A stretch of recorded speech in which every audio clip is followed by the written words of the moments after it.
কি রান্না করেছো আজকে? এই তো রে, ভাত করেছি। আর এখানে হচ্ছে এগ আর চিকেন, ডিম আর চিকেন সেদ্ধ করে ভর্তা করেছি পেঁয়াজ টিয়াজ দিয়ে কাঁচা। এটা কি বানিয়েছো, বেশ সুন্দর দেখতে।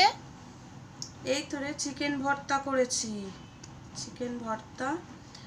আর এটা হচ্ছে আলু ডিম আর চিকেন সেদ্ধ করে ভর্তা করেছি, পেঁয়াজ কাঁচা লঙ্কা সব দিয়ে আম তেল দিয়ে মেখেছি।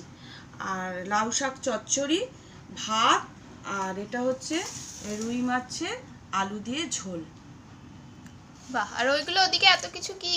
ওটা তো ভাত আছে, আর এখানে একটু বিরিয়ানি আছে। আচ্ছা ঠিক আছে, বাহ আজকে তো অনেক খাবার। আজকে অনেক